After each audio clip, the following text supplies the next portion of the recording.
தந்தை, மைந்தன், தூயாவின் திருப்பெயரால் ஆமேன். இறைவேண்டல் செய்வோம். எங்களோடு இணைந்து பயணிக்கின்ற அன்பின் இறையே, இந்த புதிய நாளுக்காக உமக்கு நாங்கள் நன்றி செலுத்துகின்றோம். இந்த வாரத்தின் முதலாம் நாளிலே உம்முடைய சன்னிதானத்தில் நாங்கள் குடும்பமாக அமர்ந்து உம்முடைய இருப்பு நிலைக்காக நாங்கள் எதிர்நோக்கியிருக்கின்ற நேரத்தில் எங்கள் மத்தியில் நீர் வாசம் பண்ணுகின்றவராக இருக்கின்றீர். அதற்காக உமக்கு நாங்கள் நன்றி செலுத்துகின்றோம். இந்த வழிபாட்டு வழியாக நாங்கள் உம்மை காண, எங்களுடைய மன்றாட்டை ஏறெடுக்க, எங்களுடைய துதிகள் உம்முடைய மாட்சியாக இருக்க நீர் கிருபை பாராட்ட வேண்டும் மன்றாடுகின்றோம். இந்த வழிபாட்டில் பார்த்து கொண்டிருக்கின்ற ஒவ்வொருவரையும், ஒவ்வொரு குடும்பத்தையும் நீர் ஆசீர்வதித்து நடத்தும் கர்த்தாவே, உம்முடைய வல்ல கருத்தினால் நீர் எங்களை தொடர்ந்து வழிநடத்த வேண்டும் மன்றாடுகின்றோம். இந்த வழிபாட்டிலே நாங்கள் உம்மை அறிந்து கொள்கின்ற ஒரு வாய்ப்பாக அமைய, எங்களுடைய மன்றாட்டு உம்மிடத்தில் நாங்கள் ஏறெடுக்கின்ற போது அதை நீர் ஏற்றுக்கொள்கின்ற கடவுளாக இருக்கின்றீர் என்ற நிச்சயத்தோடு நாங்கள் வாழ இந்த வழிபாடு எங்களுக்கு உதவியாக இருக்க நீர் எங்களுக்கு பாராட்டும். இது அனைத்தும் நாங்கள் இறைமைந்த இயேசு கிறிஸ்துவின் திருப்பெயரில் வேண்டிக் கொள்கின்றோம். அன்பின் கடவுளே, ஆமேன். இந்த வழிபாட்டில் கலந்து கொண்டிருக்கின்ற உங்கள் யாவரையும் நானாகவே இருக்கிறேன் என்று உரைக்கின்ற மூவரு கடவுளின் திருப்பெயரில் வாழ்த்தி வரவிருக்கின்றேன். இந்த வழிபாட்டிற்கு துவக்கமாகவும் கடவுளை போற்று வண்ணமாகவும் நாம் யாவரும் ஒன்றிணைந்து நம்முடைய பாமாலையில் 6ஆம் பாடல் என் நெஞ்சமே நீ மோட்சத்தை விரும்பு என்ற பாமலையை நாம் யாவரும் இணைந்து பாடுவோம்.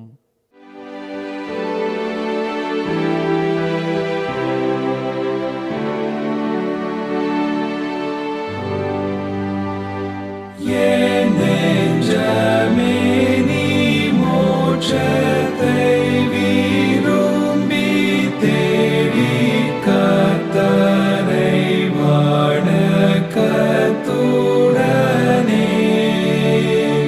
துதித்து பாடி என்றைக்கும் புகழ்ந்து போற்று நித்தமும் மகிழ்ச்சியாகவே.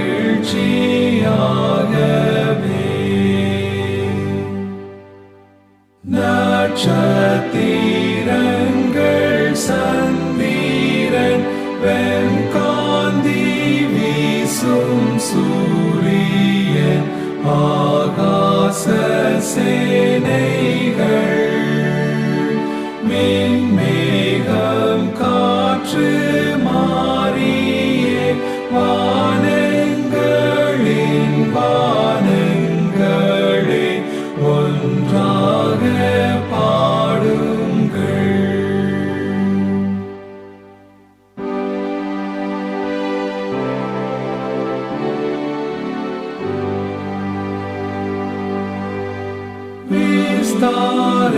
விஸ்தாரமான பூமியே நீயும் எழுந்து வாழ்த்தல் செய். யெகோவா நல்லவர். சராசரங்கள் அனைத்தும் அவர் சொற்படி நடக்கும். அவரே ஆண்டவர். பரத்திலுள்ள சேனையே புவியிலுள்ள மாந்தரே வணங்க வாருங்கள். யெகோவாதாம் தயாபரர் எல்லாவற்றிற்கும் காரணர் அவரை போற்றுங்கள்.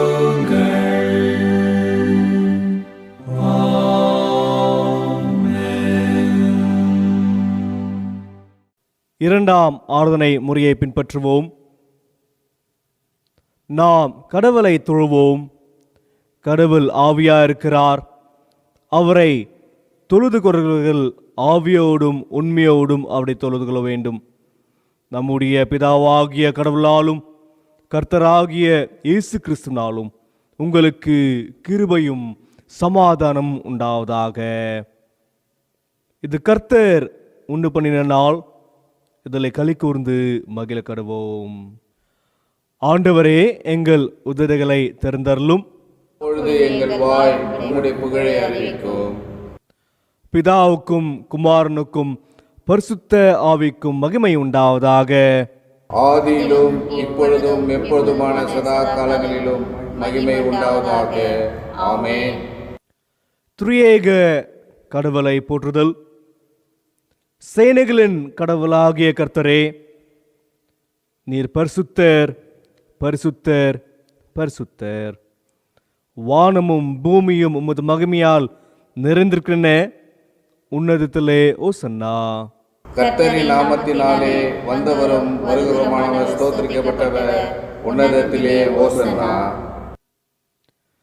கடவுளே, நீர் பரிசுத்தர். கடவுளே, நீர் பரிசுத்தர். சர்வ வல்லவரே, நீர் பரிசுத்தர்.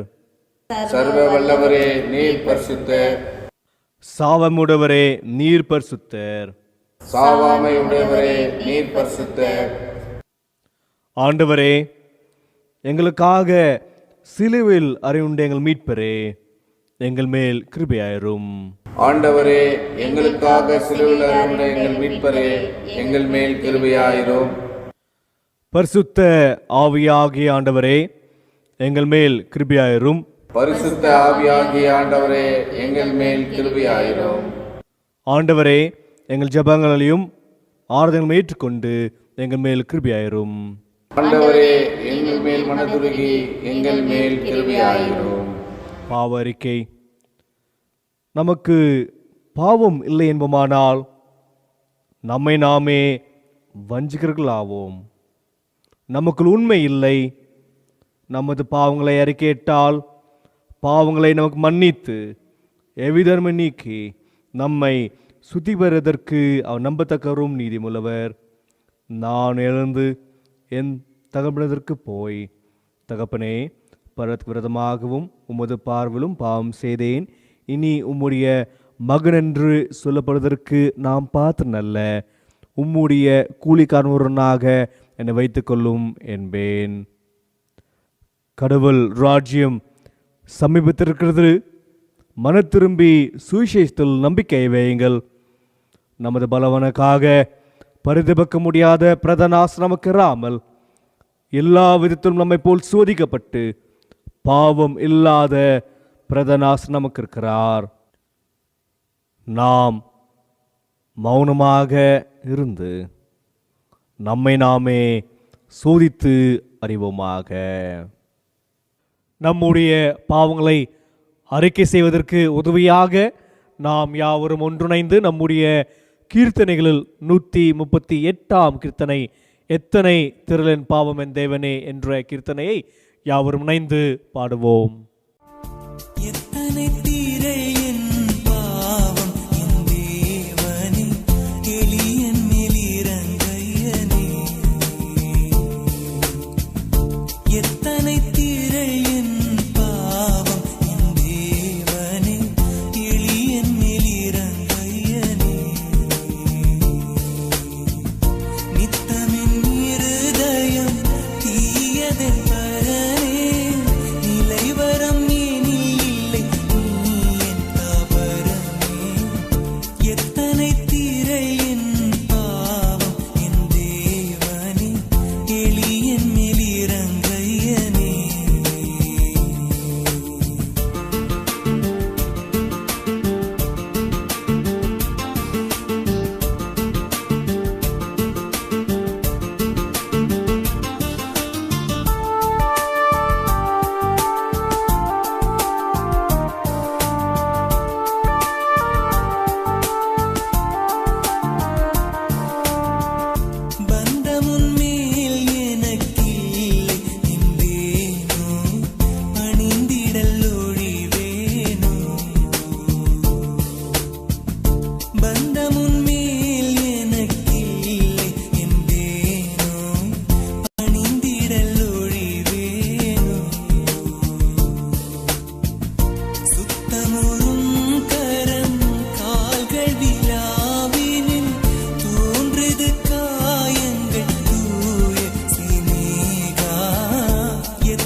கெட்ட மகன் போல் குட்டனாய் அலைந்தேன், கெடு பஞ்சத்தால் அழிந்தேன். கெட்ட மகன் போல் குட்டனாய் அலைந்தேன், கெடு பஞ்சத்தால் அழிந்தேன். இட்டமாய் மகன் என ஆத்திரன் நலன்னா, என்னை ரட்சித்திடல் ஒன்றன் நிமித்தமே அப்பனே. எத்தனை தீரை என் பாவம் என் தேவனே, எளியன் மேலிரங்கையனே. எத்தனை தீரை என் பாவம் என் தேவனே, எளியன் மேலிரங்கையனே. நித்தமென் இருதயம் தீயதென் பரனே, நிலைவரம் ஏனில் இல்லை நீ என் தாபரமே. எத்தனை தீரை என் பாவம் என் தேவனே, எளியன் மேலிரங்கையனே. சர்வ வல்லமுள்ள கடவுளத்தில் நாம் நமது பாவங்களை தாழ்மையோடு அறிக்கையிடுவோம். நாம் யாவரும் சேர்ந்து முதலாம் பாவர்க்க ஜெபத்தை ஏறெடுப்போம். சர்வ வல்லமையும் மிகுந்த இரக்கமுள்ள பிதாவே, தப்பிப்போன ஆடுகளைப் போல நாங்கள் உமது வழிகளை விட்டு விலகினது போனோம். எங்கள் எதிர்த்து யோசனைகளுக்கும் விருப்பங்களுக்கும் மிகவும் இணங்கி நடந்தோம். உம்முடைய பரிசுத்த கற்பனைக்கு விரோதமாய் குற்றம் செய்தோம். செய்யத்தக்கவர்களை செய்யாமல் செய்யத்தகாதவர்களை செய்து வந்தோம். எங்களுக்கு சுகமே இல்லை. ஆனாலும் ஆண்டவரே, தேவரீர் எங்கள் ஆண்டவராகிய இயேசு கிறிஸ்துவின் மூலமாய் மனிதர்கள் கருத்து செய்த வாக்குத்தத்தின்படியே நிர்வாக்கியமுள்ள குற்றவாளியாக எங்களுக்கு இறங்கும். தப்பிதை மேல் அறிக்கை மேல் எங்கள் மேல் பொறுமையாயிரும். பாவத்தில் மித்தம் துக்கப்படுகிற எங்களை சீர்படுத்தும். மிகவும் இரக்கமுள்ள பிதாவே, உம்முடைய பரிசுத்த நாமத்துக்கு மகிமையுண்டாகும்படி நாங்கள் இனி தேவ பக்தியும் நீதியும் தெளிந்த புத்துள்ளால் நடந்து வர இயேசு கிறிஸ்து நிமித்தம் எங்களுக்கு கிருபை செய்தருளோ. ஆமென். பாவ மன்னிப்பின் உறுதியை பெற்றுக்கொள்வோம். சர்வ வல்லமையும் மிகுந்த இரக்கமுள்ள ஆண்டவர் மன்னிப்பையும் பாவ நிவர்த்தியும் நமக்கு கட்டளையிட்டருளி வாழ்க்கையை சீர்படுவதற்கான காலத்தையும் தமது பரிசுத்தாவின் கிருபையும் தேற்றுதலும் தந்தருள்வாராக. ஆமேன். ஆண்டவரை துதியுங்கள். இந்நாளுக்குரிய திருமறை பகுதிகளாக யாத்ராகமும் 3ஆம் அதிகாரம் 1ஆம் திருவசனம் துவங்கி 12ஆம் திருவசனம் வரை. First Testament reading according to Exodus chapter 3 verses beginning from 1 to 12. நிருப பாடமாக 2 தீமோத்தேயு 2ஆம் அதிகாரம் 1ஆம் திருவசனம் துவங்கி 13ஆம் திருவசனம் வரை. Epistle reading according to 2 Timothy chapter 2 verses beginning from 1 to 13. நற்செய்தி பாடமாக தூய யோவான் எழுதின நற்செய்தி நூல் 12ஆம் அதிகாரம் 20ஆம் திருவசனம் துவங்கி 26ஆம் திருவசனம் வரை. The Gospel according to St. John chapter 12 verses beginning from 20 to 26. அருளுரைக்கு ஆயத்தமாக நாம் யாவரும் ஒன்றிணைந்து புத்துணர்ச்சி பாடலில் 403ஆம் பாடல், பிறர் வாழ வேண்டுமென்றில் நான் சாக வேண்டும் என்ற பாடலை யாவரும் இணைந்து பாடுவோம். வாழ வேண்டுமெனில் நான் சாக வேண்டும், நான் சாக வேண்டுமெனில் அவர் வாழ வேண்டும், எனிலே சுதினம் வாழ வேண்டும், எனிலே சுதினம் வாழ வேண்டும். பிறர் வாழ வேண்டுமெனில்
செய்திடுவே.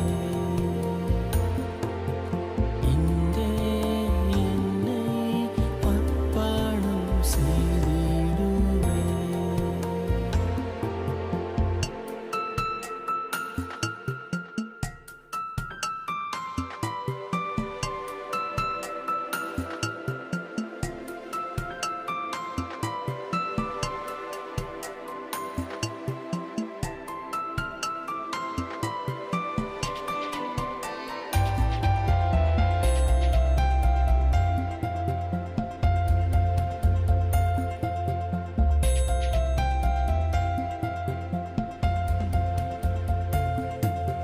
மற்றவர்கள் மனமகிழ் மன்னவனே நீ மரித்தாய். மற்றவர்கள் மனம் நோக மதியிழந்து நான் இருந்தேன். இன்றே என்னை அர்ப்பணம் செய்திடுவே. இன்றே என்னை அர்ப்பணம் செய்திடுவே. பிறர் வாழ வேண்டுமெனில் நான் சாக வேண்டும்.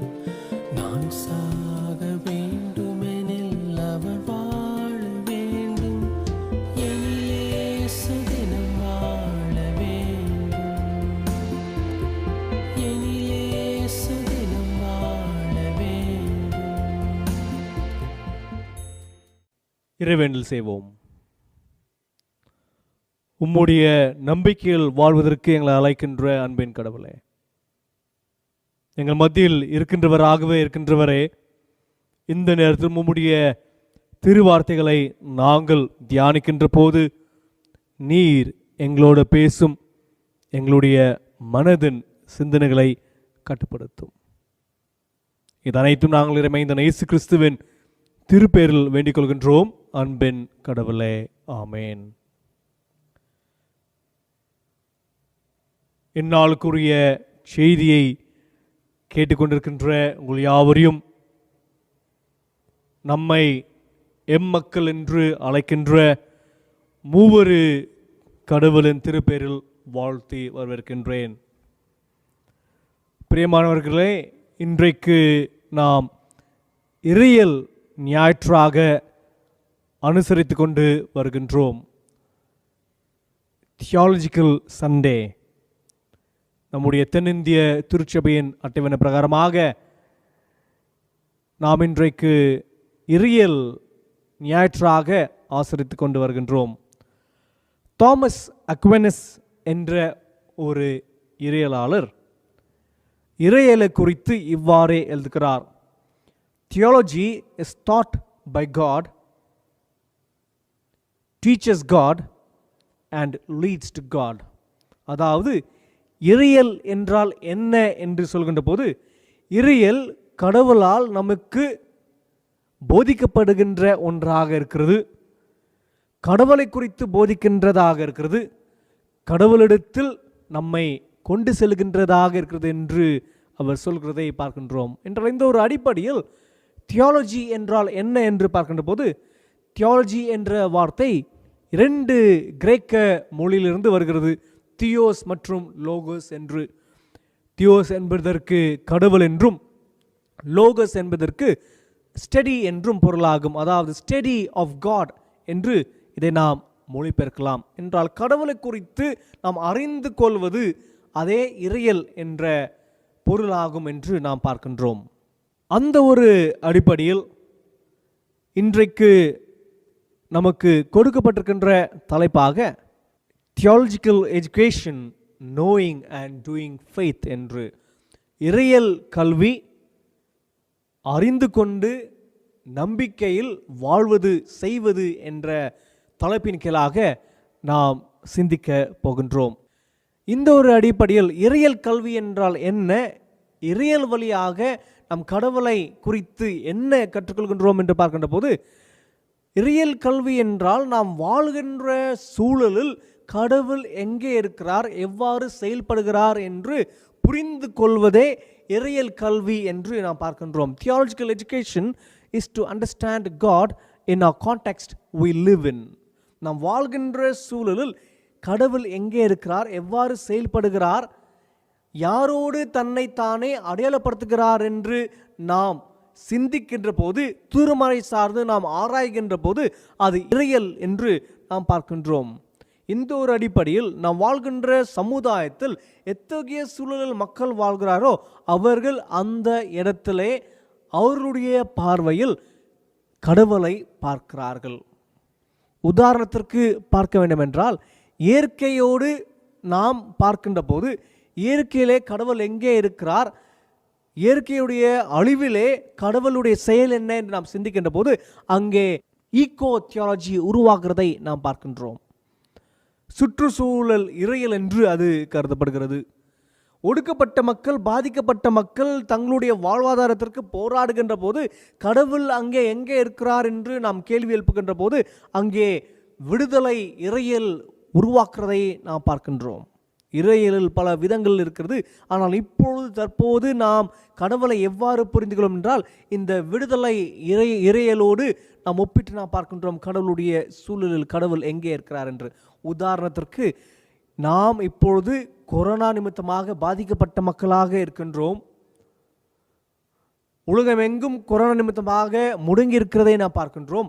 இந்த சூழலில் கடவுள் எங்கே இருக்கிறார், கடவுளுடைய செயல் இது எங்கே இருக்குது என்று நாம் புரிந்து கொள்கின்ற ஒரு தேடல் இருப்பதே இறையல் கல்வியாக, இறையலாக இருக்கிறது என்று நாம் இங்கே பார்க்கின்றோம். இந்த ஒரு அடிப்படையில் நமக்கு கொடுக்கப்பட்டிருக்கின்ற 3 திருமறை பகுதியிலிருந்தும் இறையல் என்றால் என்ன, இறையலிலே கடவுள் எங்கே இருக்கிறார், திருமறை பகுதியில் கடவுள் எவ்வாறு நம்மை வெளிப்படுத்துகிறார், அந்த சூழலில் கடவுளுடைய செயல் என்ன என்று சற்று நாம் சிந்திக்கலாம். முதலாம் ஒப்பந்த நூல் திருமறை பகுதியாக யாத்ராகமம் 3ஆம் அதிகாரம் 1ஆம் திருவசனம் துவங்கி 12ஆம் திருவசனம் வரை நமக்கு கொடுக்கப்பட்டிருக்கிறது. First Testament reading, Exodus chapter 3 verses beginning from 1 to 12. இந்த பகுதியில் கடவுள் மோசேயை தெரிந்து கொள்கிறதை நாம் பார்க்கின்றோம். கால் ஆஃப் மோசஸ் என்று வருகிறது. மோசே மீதேன் தேசத்திலே தன்னுடைய மாமனாராக எத்ரோவுடைய ஆடுகளை மேய்த்து கொண்டிருக்கின்ற ஒரு நாள் ஒரு அக்னி ஜுவாலையை பார்க்கிறார், எரிகின்ற முட்செடியை பார்க்கிறார். ஆனால் அந்த முட்செடி எரிகின்ற முட்செடியாக இருந்தாலும் அந்த முட்செடி அழியவில்லை. அது நிமித்தமாக மோசே அது என்ன காரணம், அது அழியவில்லை என்று பார்ப்பதற்காக அங்கே செல்கிறார். செல்கின்ற போது கடவுள் அவரிடத்தில் உரையாடுகிறதை நாம் பார்க்கின்றோம். நீ நிற்கின்ற இடம் பரிசுத்த இடமாக இருக்கிறது, உன்னுடைய காலணிகளை அகற்றிவிடு என்று. அதற்கு பிறகு நாம் 6ஆம் வசனத்திலே பார்க்கின்ற போது கடவுள் தம்மை தாமே மோசேயுக்கு அறிமுகம் செய்கிறதை நாம் பார்க்கின்றோம். நான் ஆபிரகாமின் கடவுள், ஈசாக்கின் கடவுள், யாக்கோபின் கடவுள், நானே உன்னிடத்தில் பேசிக்கொண்டிருக்கிறேன், உன்னிடத்தில் உரையாடி கொண்டிருக்கிறேன், பயப்படாதே என்று அங்கே 6ஆம் திருவசனத்திலே அவர் அங்கே சொல்வதை பார்க்கின்றோம். 7ஆம் திருவசனத்திலே எதற்காக கடவுள் இங்கே மோசேக்கு அவர் வெளிப்படுகிறார், அவர் வந்த நோக்கம் என்ன, அவருடைய செயல்பாடு என்னவாக இருக்க போகிறது என்று அவர் அங்கே சொல்கிறதை பார்க்கின்றோம். 7ஆம் திருவசனத்திலே நான் என்னுடைய மக்களுடைய கூக்குரலை கேட்டேன், அவருடைய கண்ணீரை பார்த்தேன், அது நிமித்தமாக நான் இறங்கி வந்திருக்கிறேன் என்று அங்கே 7ஆம் திருவசனத்திலே அவர் அங்கே சொல்கிறதை பார்க்கின்றோம். அவர்கள் ஒரு அடிமை வாழ்க்கையில் வாழ்ந்து கொண்டிருக்கிறார்கள், அவர்களுக்கு நான் ஒரு விடுதலை கொடுக்க போகிறேன் என்று அங்கே 7ஆம் திருவசனத்திலே சொல்கிறதை பார்க்கின்றோம். என்றால் கடவுள் எங்கே இருக்கிறார் என்று இறையலுடைய தேடலில் பார்க்கின்ற போது கடவுள் அந்த மக்களுடைய கூக்குரலை கேட்டு இறங்கி வருகின்றவராக இருக்கிறார் என்று நாம் இங்கே பார்க்கின்றோம். தொடர்ச்சியாக வருகின்ற வசனங்கள் பார்க்கின்ற போது அவர் வந்த நோக்கம் என்ன, வெறும் கேட்பது மட்டுமல்ல, ஆனால் கடவுள் இங்கே செயல்படுகின்றவராகவும் இருக்கிறார் என்று நான் பார்க்கின்ற போது 8ஆம் திருவசனத்திலே அடிமை வாழ்க்கையில் இருக்கின்ற இந்த இஸ்ரவேல் மக்களுக்கு நான் விடுதலை கொடுக்க போகின்றேன், அவர்களுக்கு நான் பாலும் தேனும் ஓடுகின்ற ஒரு தேசத்தை கொடுக்க போகிறேன் என்று 8ஆம் வசனத்திலே அவர் அங்கே சொல்கிறதை நாம் பார்க்கின்றோம்.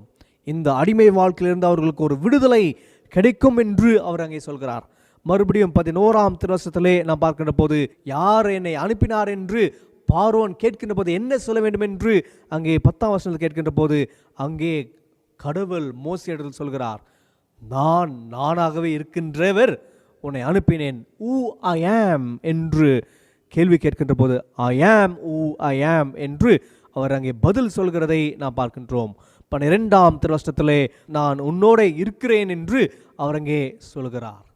என்றால் இந்த பகுதியில் பார்க்கின்ற போது இஸ்ரவேல் மக்கள் ஒரு அடிமை வாழ்க்கையில் இருக்கிறார்கள். அவர்கள் கஷ்டத்திலும் துன்பத்திலும் கண்ணீர் எடுக்கின்ற சூழல் இருக்கிறார்கள். 1 மற்றும் 2ஆம் அதிகாரத்திலே பார்க்கின்ற போது எத்தகைய அடிமை வாழ்க்கையில் அவர்கள் வாழ்ந்தார்கள், எத்தகைய வேலையை அவர்கள் செய்தார்கள், அங்கே முதல் குடும்பத்தில் பிறந்த முதல் ஆண் பிள்ளைகளை எவ்வாறு நைல் நதியிலே போட்டார்கள், எத்தகைய துன்பத்தை அவர் அனுபவித்தார்கள், அந்த துன்பத்திலிருந்து தான் மோசே பிறந்து அவர் வளர்கிறார் என்றும் நாம் அங்கே பார்க்கின்றோம்.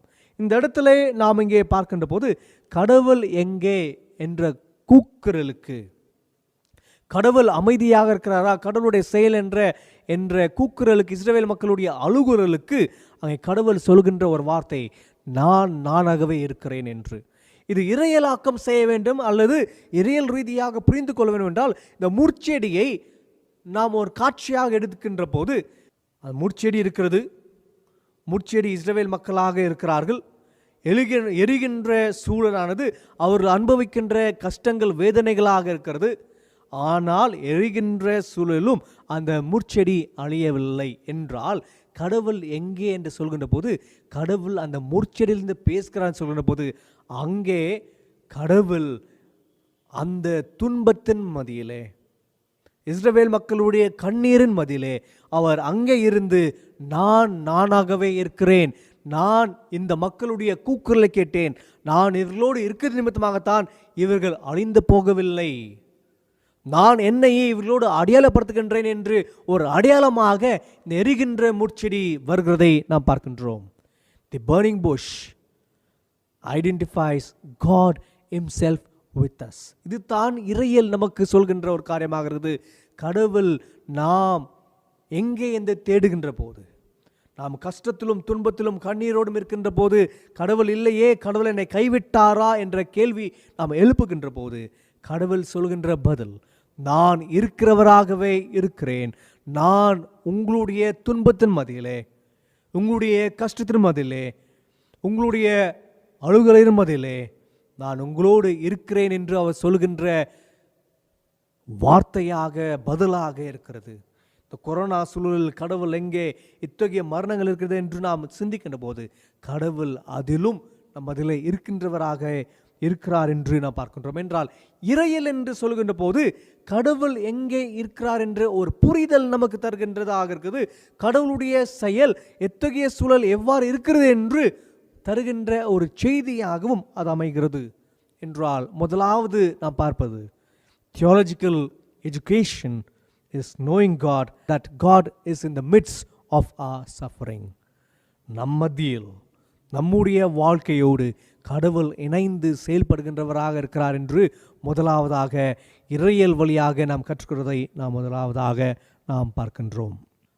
இந்த ஒரு அடிப்படையில் நாம் பார்க்கின்ற போது அனைத்து இறையலும் ஏதாவது இத்தகைய கடினப்பாடான சூழலில் தான் உருவாகிறதை நாம் பார்க்கின்றோம்.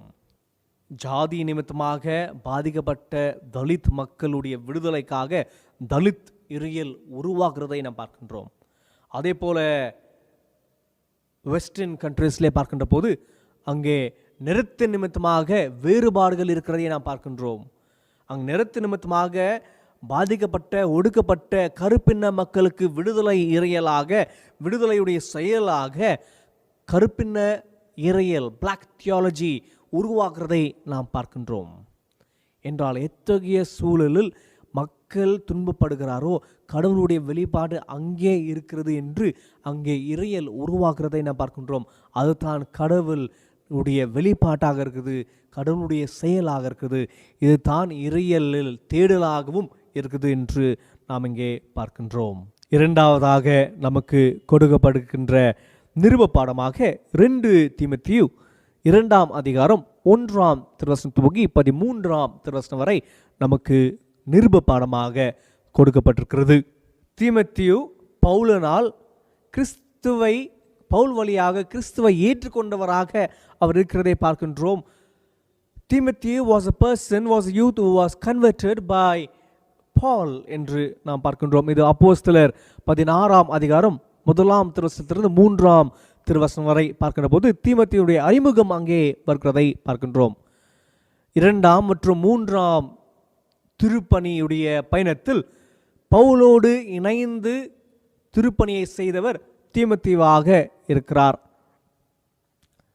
இந்த 1 தீமோத்தேயு 2 தீமோத்தேயு நிருப பாடங்கள் பவுலுக்கு ஒரு பவுல் தீமோத்தேயுக்கு எழுதுகின்ற ஒரு பாஸ்டரல் லெட்டராக, ஒரு நெருக்கமான ஒரு கடிதமாக இது இருக்கிறது.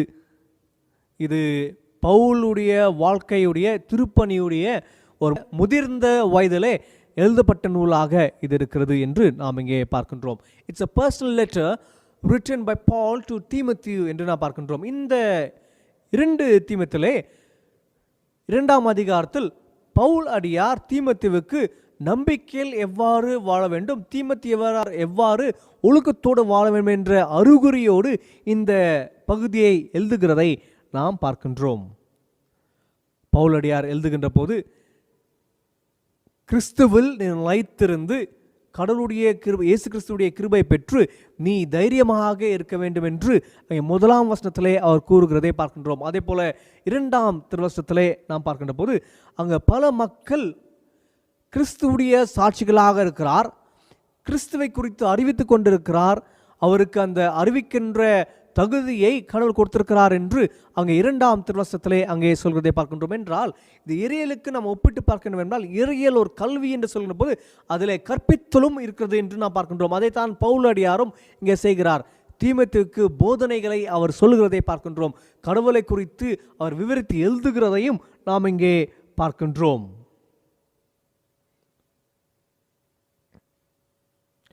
3ஆம் திருவசனத்திலிருந்து 7ஆம் திருவசனம் வரை பார்க்கின்ற போது இயேசு கிறிஸ்துவை குறித்து பவுல் அடியார் இங்கே தீமோத்தேயுவுக்கு எழுதுகிறார். கிறிஸ்துவை குறித்து நீ அனைவருக்கும் அறிவிக்கின்ற ஒரு செயல் வீரனாக இருக்க வேண்டும் என்று 3ஆம் திருவசனத்திலே அவர் கூறுகிறதை பார்க்கின்றோம். 4ஆம் திருவசனத்திலே நீ ஒரு செயல் வீரனாக இருக்க வேண்டும் என்று அவர் அங்கே கூறுகிறார். அந்த ஒரு அடிப்படையில் தொடர்ச்சியாக வருகின்ற வசனங்களில் அங்கே 7ஆம் திருவசனத்திலே நான் சொல்கின்ற ஒவ்வொரு காரியத்தையும் நீ நினைவு கொண்டு அதை ஆராய்ந்து நீ பார்க்க வேண்டும் என்று சொல்லி, அதோடு பார்க்கின்ற போது இதை அனைத்தையும் நீ புரிந்து கொள்ள கடவுள் இடத்தில் நீ வேண்டிக்கொள் என்று அவர் சொல்கிறார். அந்த புரிதலை உனக்கு கொடுப்பார் என்றும் அங்கே 7ஆம் திருவசனத்திலே அவர் சொல்கிறதை நாம் பார்க்கின்றோம். Reflect on what I am saying, for the Lord will give you understanding in everything. இறையல் கல்வி என்று சொல்கின்ற போது நாம் கடவுளை புரிந்து கொள்கின்ற நம்முடைய சூழலில் கடவுள் எங்கே இருக்கிறார் என்ற ஒரு தேடலாக இருக்கிறது. ஆனால் கடவுளை புரிந்து கொள்ள அவருடைய துணை வேண்டும் என்று இந்த வசனம் வழியாக நாம் இங்கே கற்றுக்கொள்கின்றோம். 8ஆம் வசனம் துவங்கி 10ஆம் திருவசனம் வரை பவுல் அடியார் கிறிஸ்துவுக்காக தன்னுடைய வாழ்க்கையில் எத்தகைய துன்பங்களை அவர் அனுபவித்தார், கட்டுகளை அவர் ஏற்றுக்கொண்டார் என்று அங்கே விவரிக்கிறதை பார்க்கின்றோம். 11ஆம் திருவசனத்திலிருந்து 13ஆம் திருவசனை பார்க்கின்ற போது கிறிஸ்துவ வாழ்க்கையில் பல கடின பாடுகள், பல துன்பங்கள் வரும், அதிலே நாம் சாட்சிகளாக நிலைத்திருக்க வேண்டும் என்று அவர் அங்கே கூறுகிறார். பவுலடியார் இந்த பகுதி முழுவதுமாக தீமோத்தேயுவுக்கு எவ்வாறு சாட்சியாக இருக்க வேண்டும், எவ்வாறு கடின பாடுகள் வருகின்ற போதும் கிறிஸ்து மேல் நம்பிக்கை கொண்டவர்களாக வாழ வேண்டும் என்று நம்பிக்கை குறித்து அவர் போதிக்கின்றவராக அவர் இருக்கிறதை பார்க்கின்றோம். என்றால் இரண்டாவதாக இறையல் கல்வி என்று சொல்கிற போது அந்த இறையல் கல்வி நம்முடைய வாழ்க்கையில் நம்முடைய நம்பிக்கையை அவர் உறுதிப்படுத்துகின்றவதாக இருக்கிறது என்று நாம் இங்கே பார்க்கின்றோம். Theological education enriches our faith. அது மட்டுமல்லாமல் அதோடு நாம் கிறிஸ்து வழியாக கடவுளுடைய புரிதலை நாம் பெற்றுக்கொள்கின்றவராக இருக்கிறோம் என்று இரண்டாவதாக நாம் பார்க்கின்றோம். Theological education enriches our faith, directs us to the Lord for receiving understanding in everything. மூன்றாவதாக நமக்கு கொடுக்கப்பட்டிருக்கின்ற நற்செய்தி நூல் யோவான் எழுதின நற்செய்தி நூல் 12ஆம் அதிகாரம் 20ஆம் திருவசனம் துவங்கி 26ஆம் திருவசனம் வரை நமக்கு கொடுக்கப்பட்டிருக்கிறது. இந்த ஒரு பகுதியில் இயேசு கிறிஸ்து தன்னுடைய நேரம் வந்துவிட்டது, கடவுள் மகிமை பெறுகின்ற நேரம் வந்துவிட்டது என்று சொல்கின்ற ஒரு பின்னணியில் இது வருகிறதை நாம் பார்க்கின்றோம்.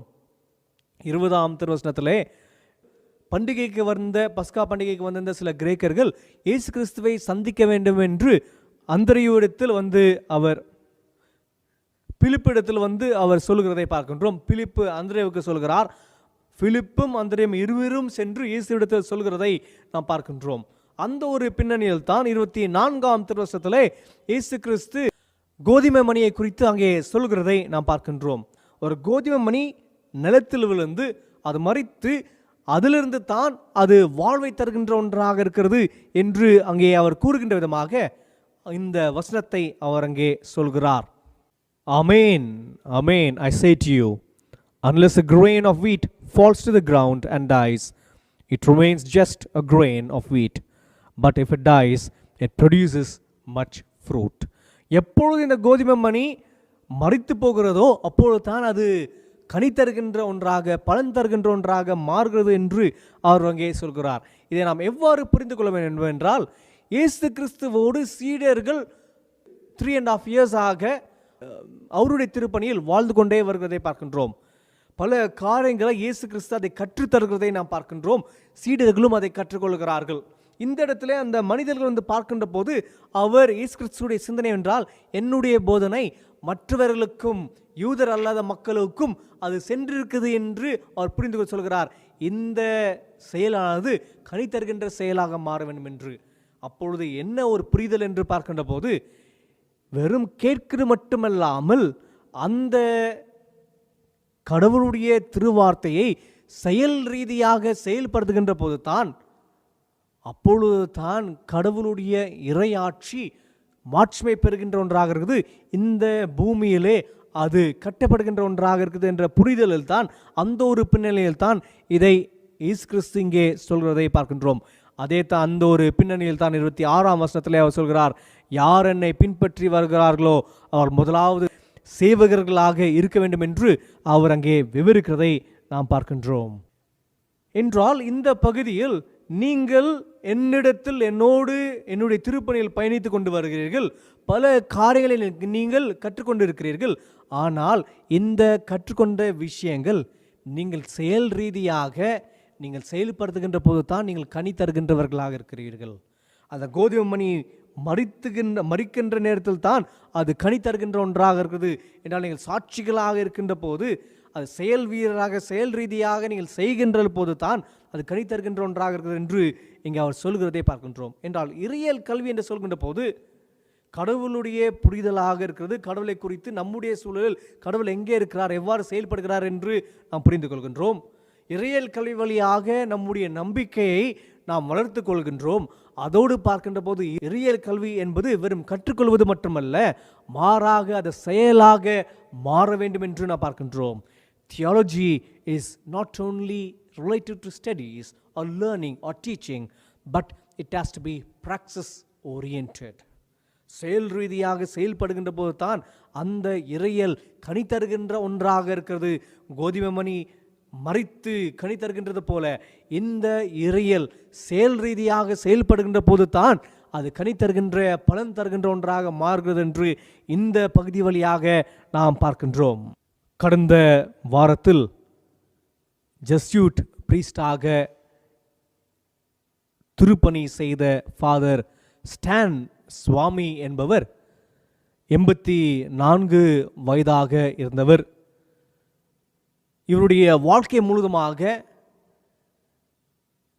பழங்குடியின மக்களுக்காக, ட்ரைபல் பீப்புளுக்காக அவர் தன்னுடைய வேலையை, இறை செயலை, திருப்பணியை செய்தவராக இருந்ததை பார்க்கின்றோம். அவருடைய உரிமைகளுக்காக போராடினவராக இருக்கிறதை நாம் பார்க்கின்றோம். அத்தகைய மனிதரை அரசியல் நிமித்தமாக சிறைக்கு கொண்டு சென்று பெயிலும் அவர்களுக்கு கொடுக்காமல், அவருடைய உடல் நிலை மோசமான போது ஹாஸ்பிட்டலில் அட்மிட் செய்து அவர் அங்கே உயிரிழக்கிறதை நாம் பார்க்கின்றோம். அவருடைய வாழ்க்கை முழுதுமாக பார்க்கின்ற போது அவர் கற்றுக்கொண்ட விஷயங்கள், திருமறை வழியாக பார்க்கின்ற போது கடவுள் நீதியுள்ள கடவுளாக இருக்கிறார், சமத்துவத்தின் கடவுளாக இருக்கிறார், நீதியின் அரசராக இருக்கிறார் என்று நான் பார்க்கின்ற போது அது வெறும் கடவுள் மட்டுமல்ல, இது இறையியலில் நாம் கற்றுக்கொள்வது மட்டுமல்ல, இறையியல் கற்றுக்கொண்டு அதை நாம் செயல் ரீதியாக செயல்படுத்துகின்ற போது தான் அது பலன் தருகின்ற ஒன்றாக இருக்கிறது. ஃபாதர் ஸ்டான் சுவாமி என்பவர் அவ்வாறே செயல்படுகிறார். அவர் கற்றுக்கொண்ட அந்த இறையியல் இந்த மக்களுடைய வாழ்வாதாரத்தில், அந்த மக்களுடைய வாழ்க்கையில் அவருடைய கடின பாடல் கடவுள் எங்கே என்று கேள்வி எழுப்புகின்ற போது கடவுள் அவர்கள் நடுவிலே அவர்களை காப்பாற்றுகின்றவராக இருக்கிறார், பழங்குடிய மக்களுடைய வாழ்வோடு இணைந்திருக்கிறார் என்று சொல்கிற போது அந்த இறையலை அவர் செயல்படுகின்ற போது, அவருடைய உரிமைகளுக்காக போராடுகின்ற போது, அவருடைய மாண்புக்காக அவர் செயல்படுகின்ற போது அப்பொழுது தான் அந்த இறையியல் செயல் ரீதியாக செயல்படுவதை பார்க்கின்றோம். அத்தகைய ஒரு இரத்த சாட்சியாக, அத்தகைய ஒரு செயல் வீரராக, இறையலாளராக ஃபாதர் ஸ்டான் சுவாமி மறிக்கிறதை பார்க்கின்றோம். இன்றைக்கு நாம் இறையியலை குறித்து நாம் சிந்திக்கின்றோம், படிக்கின்றோம். ஆயர்களை உருவாக்க வேண்டும் என்றால் அது இறையியல் கல்வியிலே வழியாகத்தான் அது செயல்படுகிறதை நாம் பார்க்கிறோம். இறையியல் கல்வி வழியாகத்தான் நாம் கற்றுக்கொள்கிறதை நாம் பார்க்கின்றோம். இந்த இறையியல் கல்வி என்பது வெறும் ஆயருடைய உருவாக்கத்தில் மட்டுமல்ல, இறை மக்களாக அனைவருக்கும் உரித்தாக இருக்கிறது.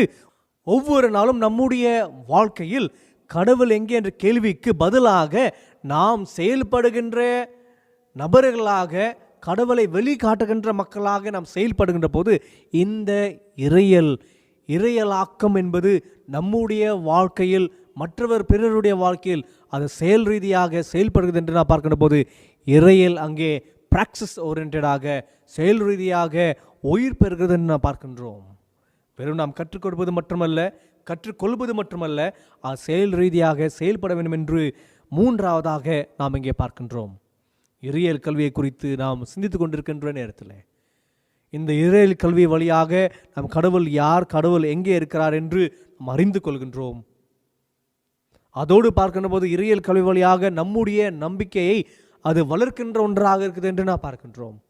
நம்பிக்கையை, உறுதியை வளர்த்துக்கிறது மட்டுமல்லாமல் நாம் கற்றுக்கின்ற காரியம், கடவுள் யார், கடவுளுடைய செயல் என்ன என்று நாம் கற்றுக்கொள்வது மட்டுமல்ல, கடவுளுடைய செயல்பாட்டை நம்முடைய வாழ்க்கையில் அது பிறருக்கு வெளிக்காட்டுகின்றவராக இருக்கின்ற போது அந்த இறையியல் வாழ்வை தருகின்ற ஒன்றாக மாறுகிறது என்று நாம் பார்க்கின்றோம். It is doing, it is practice oriented என்று நாம் பார்க்கின்றோம். அந்த ஒரு அடிப்படையில் தான் கடவுளை அறிந்து கொள்வது மட்டுமல்ல, நம்முடைய நம்பிக்கையில் வளர்வது மட்டுமல்ல, நம்முடைய நம்பிக்கையானது செயல் ரீதியாக செயல்படுத்துகின்ற நம்பிக்கையாக இருக்க வேண்டும் என்று நாம் இங்கே பார்க்கின்றோம். நம்முடைய நம்பிக்கையில் நாம் உறுதிப்படுகின்ற விதமாக, அந்த நம்பிக்கையில் வளர்கின்ற விதமாக நாம் அந்த நம்பிக்கையை செயல் ரீதியாக செயல்படுத்துவோம். அத்தகைய வாழ்க்கை வாழ கடவுள் நமக்கு துணை புரிவராக. ஆமேன். கண்களை மூடி நாம் இறைவனில் செய்வோம். அன்பு நிறைந்த கடவுளே, உம்முடைய வெளிப்பாட்டை நீர் எங்களுக்கு கொடுத்து, நீர் எங்களோடு அடையாளப்படுத்துகின்ற கடவுளாக இருக்கின்றீர், எங்களோடு இணைந்து செயல்படுகின்றவராக இருக்கின்றீர் என்ற புரிதலை நீர் எங்கள் தருகின்றவராக இருக்கின்றீர். அதன் வழியாக எங்களுடைய நம்பிக்கை நாங்கள் உறுதிப்பட நீர் துணை நிற்கின்றீர். அதற்காக நன்றி செலுத்துகின்றோம். உம்மை நாங்கள் அறிந்தவர்களாக நம்பிக்கையில் உறுதிப்படுவது மட்டுமல்லாமல் எங்களுடைய நம்பிக்கையில் நாங்கள் செயல் ரீதியாக செயல்பட, பிறருக்கு உதவுகின்ற கரங்களாக, உம்முடைய நீதியை செய்கின்றவர்களாகவும் நாங்கள் ஜீவிக்க நீர் கிருபை பாராட்டும். இந்த செய்தி நாங்கள் கேட்க மட்டுமல்லாமல் எங்களுடைய வாழ்க்கை நாங்கள் கடைபிடிக்க நீர் எங்களுக்கு துணை புரியும். இது அனைத்தும் நாங்கள் இறைமைந்த இயேசு கிறிஸ்துவின் திருப்பெயரில் வேண்டிக் கொள்கின்றோம். அன்பின் கடவுளே, ஆமேன். திருச்சபையின் அறிவிப்புகள். பிரியமானவர்களே, கடந்த வாரத்தில் அறிவித்தது போல நம்முடைய திருச்சபையில் தேர்தல் நடைபெற இருக்கிறது. வருகின்ற 19ஆம் தேதி திங்கள் நம்முடைய திருச்சபையுடைய தேர்தல் 2021ஆம் ஆண்டு துவங்கி 2024ஆம் ஆண்டு ட்ரைனமுடைய தேர்தல் நடைபெற இருக்கின்றது. அதற்கு நீங்கள் ஆயத்தமாக நீங்கள் வர வேண்டும் என்று அன்போடு கேட்டுக்கொள்கின்றேன். திருச்சபைகளில் வழிபாடு நடக்க இயலாமல் இருக்கின்ற சூழலில் இந்த ஆன்லைன் சர்வீஸ் வழிபாடாக கருதப்பட்டு இதிலே அனௌன்ஸ்மெண்ட் செய்கின்ற தேர்தலுடைய அறிவிப்புகள் அங்கீகரிக்கப்படுகின்ற ஒன்றாக இருக்கிறது. This is the official announcement of CSI KCD St. Thomas Church Pastorate Committee election 2021 to 2024 ட்ரைனியம். பிரியமானவர்களே, 3 ஆண்டுகளுக்குடைய பாஸ்டர் கமிட்டியுடைய எலெக்ஷன் ஆனது வருகின்ற 19ஆம் தேதி ஜூலை 2021ஆம் ஆண்டு திங்கள் நடைபெற இருக்கின்றன. இது ஒரு வீக் டேயாக இருப்பினும் நீங்கள் அனைவரும் அதில் உங்களுடைய வாக்குகளை செலுத்த வேண்டும் என்று அன்போடு கேட்டுக்கொள்கின்றேன். கால சூழல் நிமித்தமாக தேர்தல் ஞாயிற்று அன்று நடக்க இயலாமல் இருக்கின்ற சூழல். ஆனால் இந்த மாதத்திற்கு உள்ளாக, அதாவது ஜூலை 30ஆம் தேதிக்கு உள்ளாக அனைத்து திருச்சபைகளிலும், கர்நாடகா மத்திய பேராளத்தில் இருக்கின்ற அனைத்து திருச்சபைகளிலும் தேர்தல் நடக்க வேண்டிய ஒரு கட்டாயத்தில் நாம் இருக்கின்றோம். இது கான்ஸ்டியூஷனாக இருக்கிறது. சபை மக்கள் இதை அறிந்து புரிந்து திருச்சபைக்கு, நம்முடைய கர்நாடகா சென்ட்ரல் டயசிஸ்க்கு, கான்ஸ்டியூஷனுக்கு நீங்கள் உங்களுடைய ஒத்துழைப்பை நீங்கள் தருவிக்க வேண்டும் என்று உங்களிடத்தில் அன்போடு கேட்டுக்கொள்கின்றேன். இன்றைக்கு நம்முடைய தூய தோமா திருச்சபையுடைய calendar of events, election calendar of events பிரகாரமாக, தேர்தல் அட்டவணை பிரகாரமாக இது 2ஆம் அறிவிப்பாக இருக்கிறது. 11th July 2021. Today, 11th July 2021 is the second announcement for our church elections for the pastorate committee Triennium 2021-24. நன்றி. CSI Karnataka Central Diocese St. Thomas Church, BM Road, Muscom, Andersonpet, KGF, Pastorate Committee Election 2021 to 2024. A voter or candidate must be, அதாவது வாக்காளர் வேட்பாளர் தகுதிகள் என்னவென்று நான் இப்பொழுது படிக்கின்றேன். Be aged over 21 years, 21 வயதிற்கு மேற்பட்டவராக இருக்க வேண்டும். 2ஆம் தகுதியாக be a regular communicant member of the church willing to abide by the faith and the order of the church. திருவிருந்து அங்கத்தினராக இருக்க வேண்டும். திருச்சபையுடைய நம்பிக்கையில் வாழ்ந்தவராக இருக்க வேண்டும். 3ஆவதாக be regular in attendance at public worship and shall have received communion in his or her congregation at least 3 times a year. இறை வழிபாட்டில் ஒழுங்காக தவறாமல் கலந்து கொள்ள வேண்டும். குறிப்பாக கடந்த ஒரு வருடத்தில் 3 முறை ஆகிலும் திருவிருந்தில் பங்கு பெற்றவராக இருக்க வேண்டும்.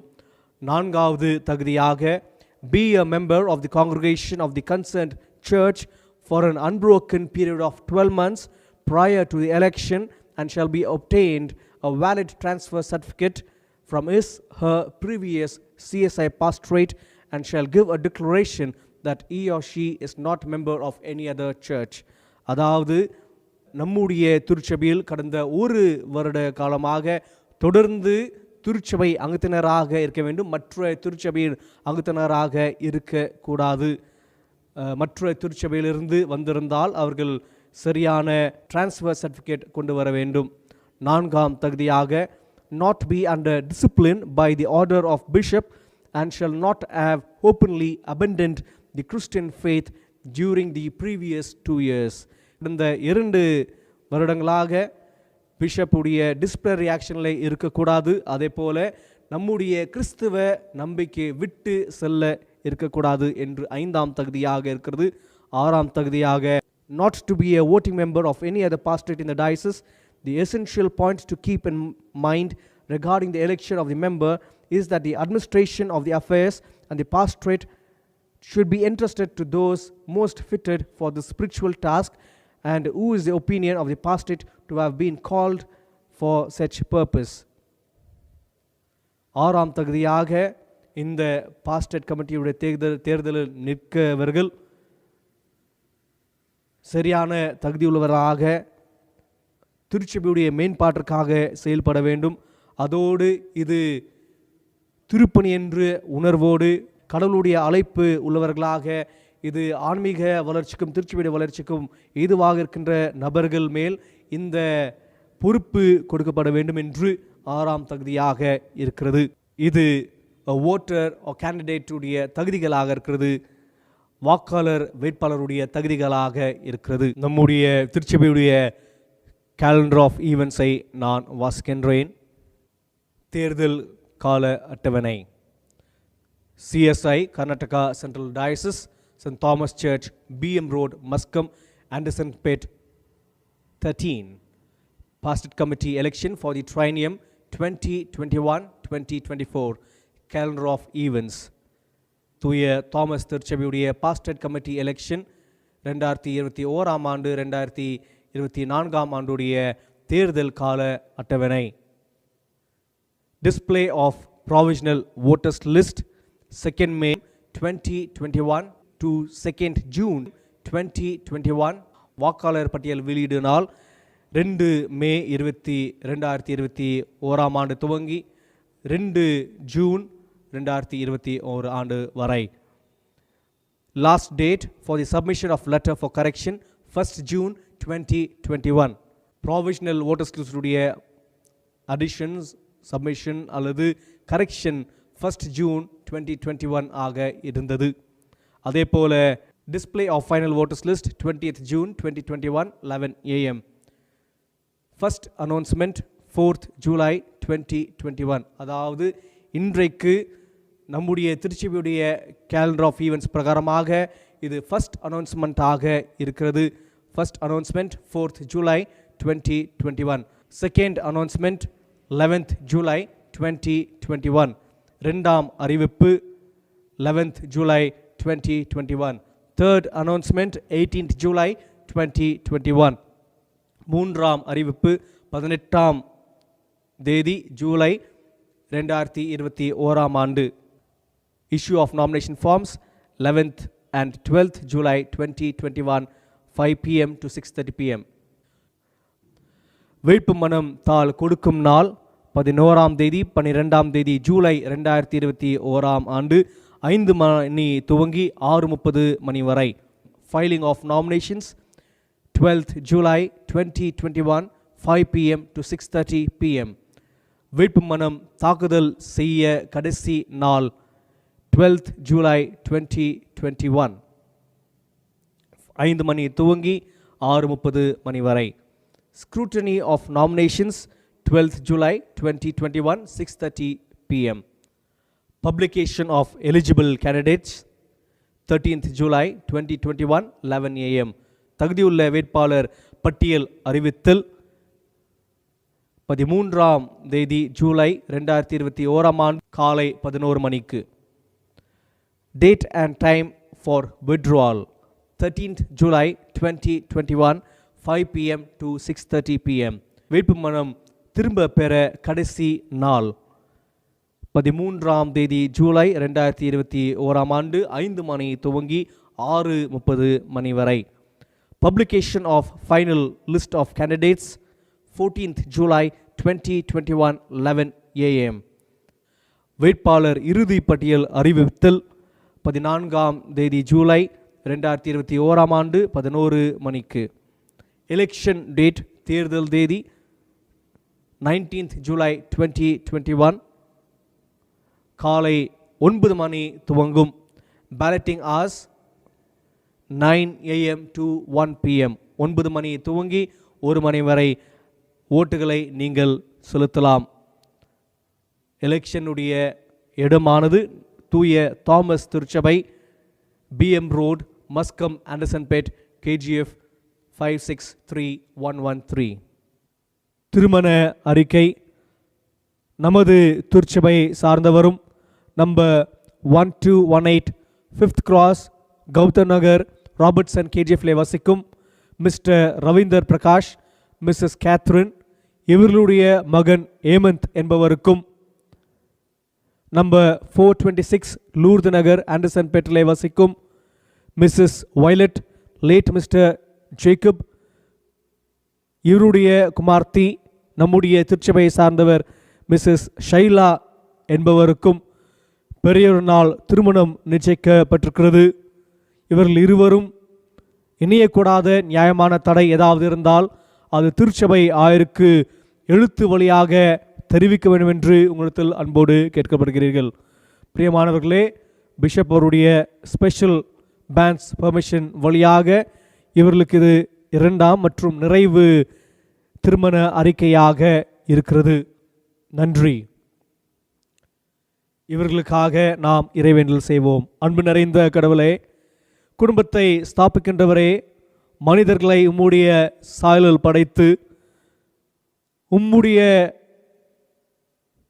ஆசீர்வாதத்தை பெற்று குடும்பமாக வாழ்வதற்கு தருணங்களை தருகின்றவரே, இந்த நாளுக்காக, இந்த நேரத்துக்காக உமக்கு நாங்கள் நன்றி செலுத்துகின்றோம். வருகின்ற நாட்களில் திருமண வாழ்க்கையில் இணையப் போகின்ற ஏமந்த் மற்றும் ஷைலா அவர்களுக்காக நாங்கள் நன்றி செலுத்துகின்றோம். அவருடைய குடும்பத்தார் ரவீந்தர் பிரகாஷ் அவருடைய குடும்பத்திற்காகவும் அதே போல் மிஸ் ஜேக்கப் வயலட் அவருடைய குடும்பத்திற்காக நாங்கள் நன்றி செலுத்துகின்றோம். அவர்களுக்காக மன்றாடுகின்றோம். திருமணத்தை எதிர்நோக்கி இருக்கின்ற இந்த குடும்பத்தார் உம்முடைய ஆசீர்வாத நன்மைகளை பெற்று இவர்கள் திருமணத்தில் ஏற்பாடில் ஈடுபட நிற்கிற பாராட்டும். மனிதர்களுடைய தயவும் பண உதவிகளும் இந்த சூழலுக்கு ஏற்ப அவர்களுக்கு நீர் கொடுத்தருளும். திருமண வாழ்க்கையில் இணைய போகின்ற ஏமந்த் மற்றும் ஷைலா அவர்களை உம்முடைய திருக்கரத்துக்குள்ளாக ஒப்பு கொடுக்கின்ற போது அவர்களுக்கு தேவையான நன்மைகளை ஆசீர்வாதம் கொடுத்து அந்த திருமண நாளன்று அவர்கள் இருவரையும் நீர் ஆசீர்வதித்து நீர் அந்த திருமணத்தில் பிரசன்னமாக இருந்து அவர்களை ஆசீர்வதிக்க வேண்டும் என்று ஆடுகின்றோம். இதை உம்முடைய திருப்பெயரில் வேண்டிக் கொள்கின்றோம் அன்பின் கடவுளே, ஆமேன். தூய அந்திரேயு திருச்சபையாருக்கு ஆண்டவராகிய இயேசு கிறிஸ்துவின் திருப்பேரில் என்னுடைய வாழ்த்துக்களை தெரிவித்துக் கொள்கின்றேன். பிரியமானவர்களே, நீங்கள் அறிந்தது போல நம்முடைய தென்னிந்திய திருச்சபை கர்நாடகா மத்திய பேராயத்தின் சட்டத்தின் பிரகாரமாக 2021ஆம் ஆண்டு 2024ஆம் ஆண்டின் 3 வருடத்துடைய தேர்தல் நம்முடைய திருச்சபையில் நடைபெற இருக்கின்றன. இந்த ஒரு அடிப்படையில் கடந்த மாதங்களில் provisional voters list, final voters list அனைத்தும் போட்டு முதல் கட்ட தேர்தலுடைய செயல்பாடுகள் முடிந்திருக்கின்றன. தொடர்ந்து நம்முடைய திருச்சபையுடைய தேர்தலுடைய கேலண்டர் ஆஃப் ஈவெண்ட்ஸ் என்ன என்று இன்றைக்கு அறிவிக்கின்றேன். கடந்த வாரத்தில் கேலண்டர் ஆஃப் ஈவெண்ட்ஸும் நம்முடைய திருச்சபையில் தேர்தலுடைய அட்டவணை நோட்டீஸ் போர்டிலே போடப்பட்டிருக்கிறது. வாக்காளருடைய தகுதிகளை நான் இப்பொழுது படிக்கின்றேன். Church of South India, Karnataka Central Diocese, St. Andrew's Church, Urigam KGF, Pastorate Committee election 2021 to 2024. A voter or candidate must be வாக்காளர் வேட்பாளருடைய தகுதிகள் be aged over 21 years, 21 வயதுக்கு மேலாக இருக்க வேண்டும். இரண்டாவது தகுதியாக be a regular communicant member of the church, willing to abide by the faith and order of the church. நம்முடைய திருச்சபையுடைய அங்கத்தினராக, திருவிருந்தில் பங்கு பெறுகின்றவராக, நம்முடைய திருச்சபையுடைய நம்பிக்கையில் இருக்கின்றவராக இருக்க வேண்டும். மூன்றாம் தகுதியாக be regular in attendance at public worship and shall have received communion in his or her congregation at least 3 times a year. ஒரு வருடத்தில் குறைந்தபட்சம் 3 முறையாவது நம்முடைய திருச்சபையுடைய திருவிருந்து வழிபாட்டில் கலந்து கொண்டு திருவிருந்து பெற்றவராக இருக்க வேண்டும். நான்காம் தகுதியாக be a member of the congregation of the concerned church for an unbroken period of 12 months prior to the election and shall have obtained a valid transfer certificate for his her previous CSI pastorate and give a declaration that he or she is not a member of any other church. நான்காம் தகுதியாக நம்முடைய திருச்சபையுடைய அங்கத்தினராக ஒரு வருட காலம் முழுதுமாக எந்த ஒரு தடை இல்லாமல் அவர் இருக்க வேண்டும். மற்ற திருச்சபையிலிருந்து அவர் அங்கத்தினராக இங்கே வந்திருந்தால் டிரான்ஸ்ஃபர் சர்டிஃபிகேட் வாங்கி கொண்டு இருக்க வேண்டும். அந்த திருச்சபையில் அவர் அங்கத்தினராக இருக்கக்கூடாது. ஐந்தாம் தகுதியாக not be under discipline by the order of the bishop and shall not have openly abandoned the Christian faith during the previous 2 years. கடந்த 2 வருடங்களாக ஏதோ எந்த ஒரு டிசிப்ளின் ஆக்ஷனாக பிஷப்பிடமிருந்து அவர் இல்லாமல் அல்லது நம்முடைய திருச்சபையுடைய நம்பிக்கையை விட்டு செல்லாமல் இருக்க வேண்டும். 6ஆம் தகுதியாக, not be a voting member of any other pastorate in the diocese. The essential point to keep in mind regarding the election of member is that the administration of the affairs of the pastorate committee should be entrusted to those most filled with the spiritual task and who is of the opinion of the pastorate have been called by God for such purpose. அதாவது நம்முடைய திருமண்டலத்தில் மற்ற திருச்சபையில் voting மெம்பராக இருக்கக்கூடாது. தேர்தலில் நிற்கிறவர்கள் இது திருப்பணி என்று உணர்ந்து கடவுளுடைய அழைப்பை ஏற்றுவர்களாக அந்த தகுதியோடு வேட்பாளராக இருக்க வேண்டும் என்று 6ஆம் தகுதியாக இருக்கிறது. கேலண்டர் ஆஃப் ஈவென்ட்ஸை இப்பொழுது வாசிக்கின்றேன். Church of south India, Karnataka central diocese, saint Andrews church, Urigam, KGF. Pastorate Committee election 2021 to 2024 triennium. Calendar of events 2021 ஆண்டு 2024 ஆண்டு நம்முடைய தூய அந்திரேய திருச்சபையுடைய தேர்தலுடைய அட்டவணை வாசிக்கின்றேன். Display of provisional voters list, வாக்காளர் பட்டியல் வெளியீடு நாள் 11th April 2021 to 12th May 2021. 11ஆம் தேதி ஏப்ரல் 2021 ஆண்டு துவங்கி 12ஆம் தேதி மே 2021 ஆண்டு வரை. Last day for submission of letter for correction 11th May 2021 6 p.m.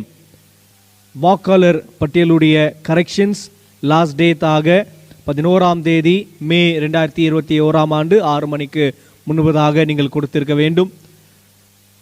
Display of final voters list, திருத்தி அமைக்கப்பட்டு வாக்காளர் பட்டியல் வெளியிட நாள். Display of final voters list 12th May 2021, 12ஆம் தேதி மே 2021 ஆண்டு. இந்த 3 கேலண்டர் ஆஃப் ஈவெண்ட்ஸும் நம்முடைய திருச்சபையுடைய கமிட்டியோட ஒப்புந்தலோடு முடித்திருக்கிறது. அதற்கு பிறகு நம்முடைய பிஷப்புடைய கமிஷனருடைய கடிதத்தின் பிரகாரமாக ஜூலை மாதத்தின் நிறைவிலே அனைத்து திருச்சபைகளிலும் தேர்தல் நடைபெற வேண்டும். அந்த ஒரு அடிப்படையில் 1 மாத காலங்கள் அந்த calendar of events postpone ஆயிருக்கிறது.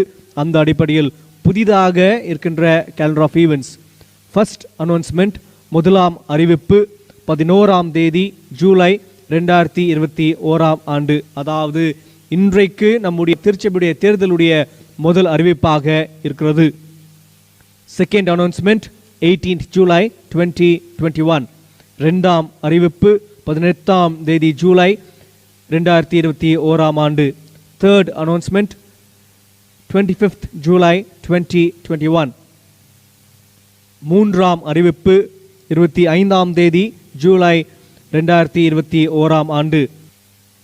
Issue of nomination forms 20th and 21st July 2021, 5 p.m. to 6:30 p.m. வேட்புமனம் தாள் கொடுக்கப்படுகின்ற நாள் 20ஆம் தேதி 21ஆம் தேதி ஜூலை 2021 ஆண்டு 5 மணி துவங்கி 6:30 மணி வரை. Filing of nominations 21st July 2021, 5 p.m. to 6:30 p.m. வேட்புமனம் தாக்குதல் செய்ய கடைசி நாள் 21ஆம் தேதி ஜூலை 2021 ஆண்டு 5 மணி துவங்கி 6:30 மணி வரை. Scrutiny of nomination 21st July 2021, 6:30 p.m. Publication of eligible candidates 22nd July 2021. தகுதியுள்ளவர்கள் வேட்பாளர் பட்டியல் அறிவிப்பு 22ஆம் தேதி ஜூலை 2021 ஆண்டு 11 மணிக்கு. Date and time for withdrawal 22nd July 2021, 5 p.m. to 6:30 p.m. வேட்புமனம் திருப்பி பெற கடைசி நாள் 22ஆம் தேதி ஜூலை 2021 ஆண்டு 5 மணி துவங்கி 6:30 மணி வரை. Publication of final list of candidates 23rd July 2021. வேட்பாளர் இறுதிப்பட்டியல் அறிவித்தல் 23ஆம் தேதி ஜூலை 2021 ஆண்டு 11 மணிக்கு. எலெக்ஷன் டேட் 28ஆம் தேதி ஜூலை 2021 ஆண்டு. Balloting hours 9 AM to 12 PM. Election place saint Andrews church, Urigam, KGF. வருகின்ற ஜூலை மாதம் 28ஆம் தேதி 2021 ஆண்டு நம்முடைய திருச்சபையில் தேர்தல் நடைபெற இருக்கின்றது. இது திருச்சபையாருக்கு அறிவிப்பாக இருக்கிறது. பிரியமானவர்களே, கொரோனா சூழல் நிமித்தமாக, அரசின் கட்டளை நிமித்தமாக நம்முடைய திருச்சபையுடைய தேர்தல் வாரத்தில் நடைபெறுகின்ற நிகழ்வாக இருக்குது, ஞாயிற்று அன்று அல்ல. அது நிமித்தமாக நீங்கள் திருச்சபையுடைய அங்கத்தினராக வருகின்ற 3 வருடங்களுக்கு பாஸ்டர் கமிட்டியுடைய அங்கத்தினரை நீங்கள் அன்றைக்கு வந்து தெரிந்து கொள்ள வேண்டும் என்று உங்களுக்கு அன்போடு கேட்கப்படுகிறீர்கள். இது திருப்பணி என்று உணர்ந்து கடவுளுடைய அழைப்பை ஏற்றுவர்களாக நாம் செயல்படுவோம்.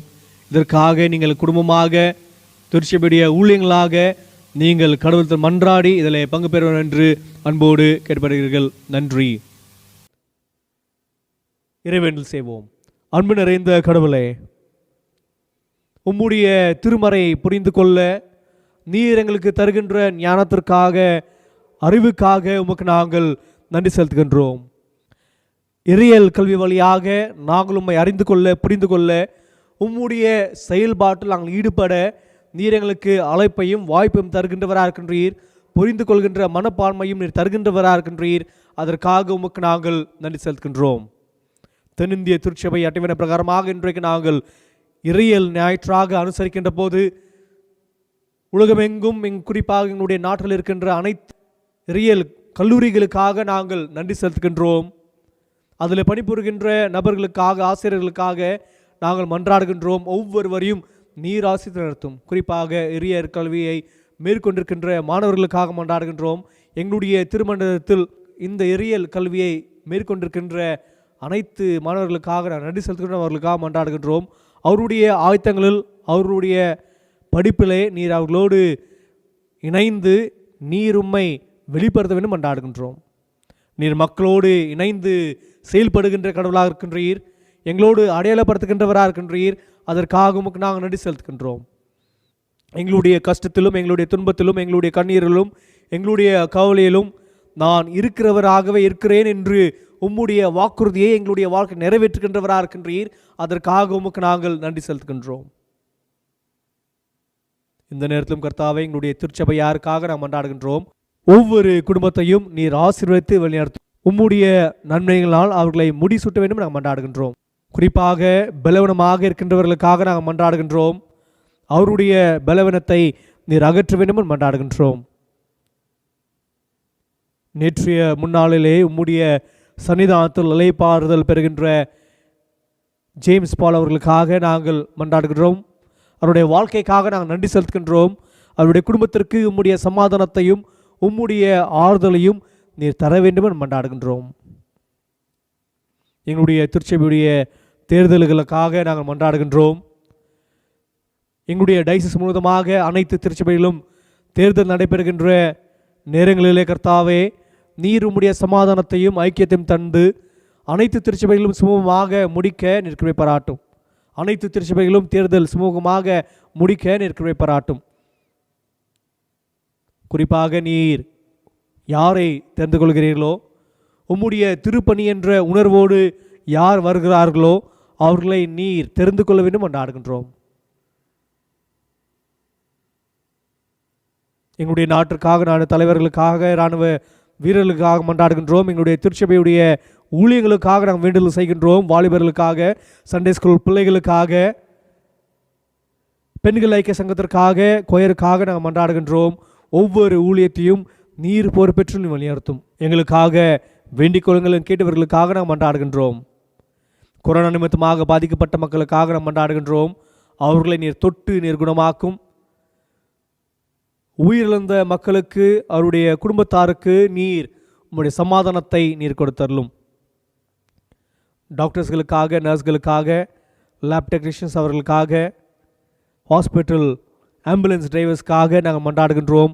ஒவ்வொருவருக்கும் உம்முடைய பாதுகாப்பை தர வேண்டும் மன்றாடுகின்றோம்.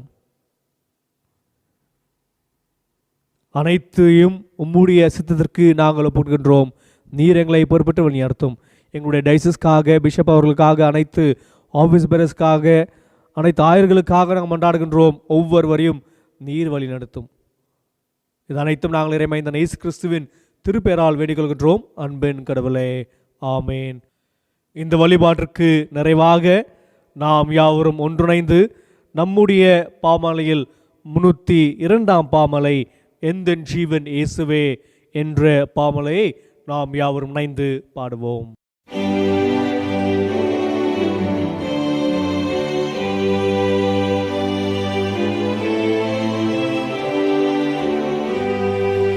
எந்தன் ஜீவன் இயேசுவே சொந்தமாக ஆளுமே, எந்தன் கால நேரமும் நீர் கையாளி ஆளும்.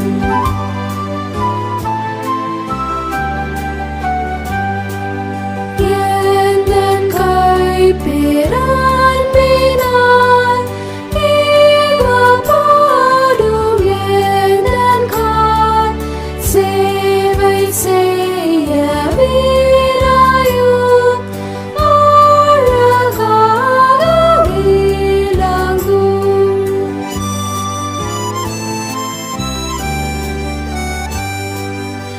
எந்தன் நாவு இன்பமாய் உம்மை பாடவும் என் வாய் மீட்பின் செய்தி கூறவும் ஏதுவாக்கி அருளும்.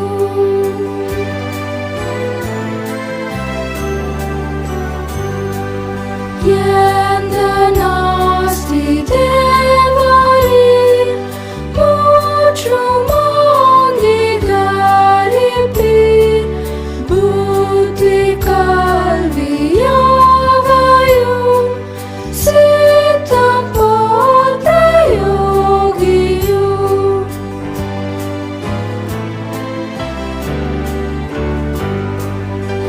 எந்தன் சித்தம் இயேசுவே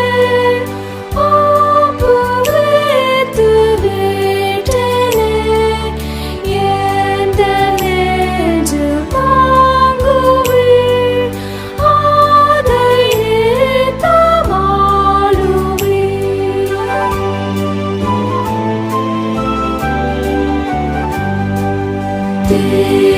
திருப்பாதம் பற்றினேன், எந்தன் நேசமுற்றினேன், என்னையே சமூலமாய் தாத்தம் செய்தேன் நித்தமாய்.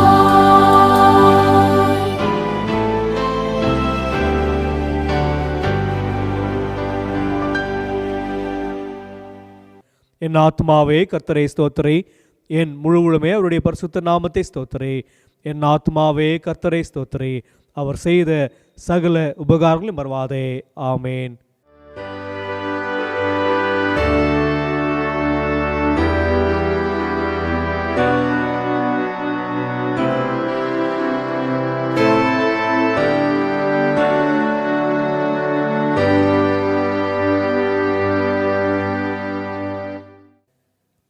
இறை ஆசையை பெற்றுக்கொள்வோம்.